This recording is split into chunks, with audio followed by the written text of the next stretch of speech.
Lesson 1, Visual Impairment. Okay, good morning everyone. Good morning, Ma'am Mary. Okay, sit down.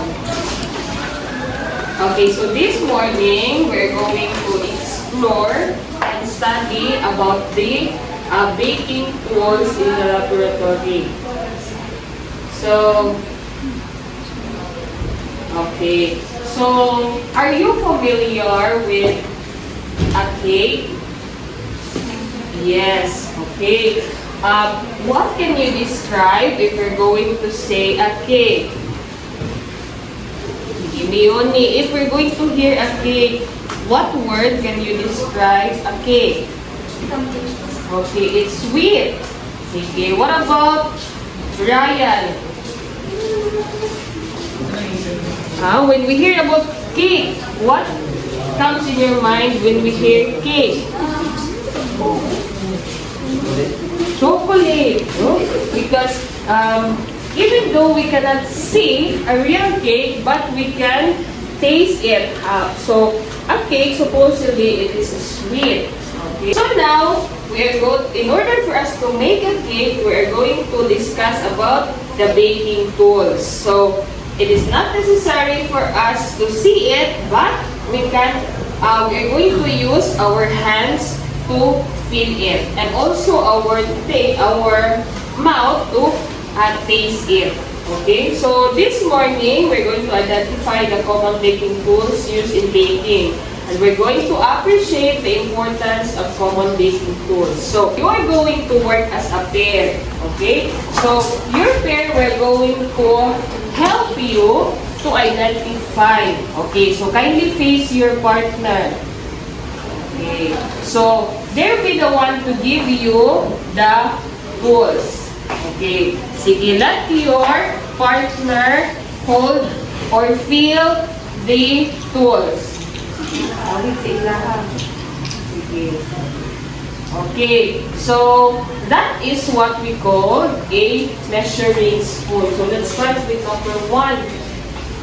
Okay, so that is measuring spoon. Sige, let your pair hold and touch the measuring spoon.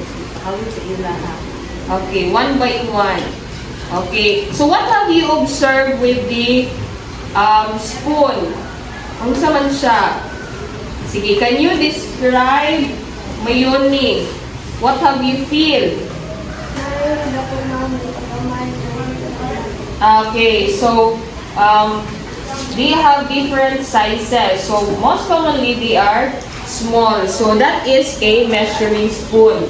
So it is used to measure, used to measure small quantity. Yung mga ginagmay. Okay, sige. I also put raised dots for you to feel the measurement. Sige. Kindly touch the measurement. Sige, touch the measurement dyan. Okay, can you feel the measurement?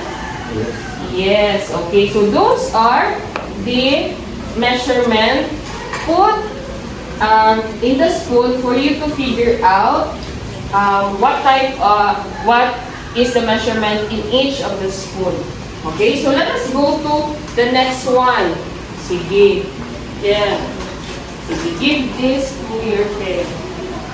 Sige, hatag sa imong pair. Sige, ipa-feel na yun sa iyo, ipa-touch. Okay, sige. What have you observed, Ryan? Okay, dako, layon. Ay, pinakadako. Okay. The same ba siya o kadakon sa first? Dili. Katong kanina, katong spoon. Same ba siya ani mong gihawiran? Dili. So that, and the last tool is the, hand mittens. Sige, patouch sa imong pair. Okay. Sige. Got your one. Sige, touch. Okay, sige Ryan, can you describe what you have touched? Para sa kamot. Para sa kamot. And then, sige, you are going to insert your hand. Okay, so para asa mo na siya? Mga init na Cordero. Okay, very good. For hot surfaces. Okay, correct. So now, let's have a game. Sige. You're going to, give the tool to your pair and then let your pair identify what is that. Sige. Let's start with the first one. Try. This one. Sige. Try to feel it. Okay. So what is that? Measuring spoon, measuring cups. Okay, very good. Correct. In teaching students with visual disabilities, I use real tools that allow learners to explore, baking tools through touch and guided descriptions. They feel the texture, shape, size of each tool while listening to detailed explanation.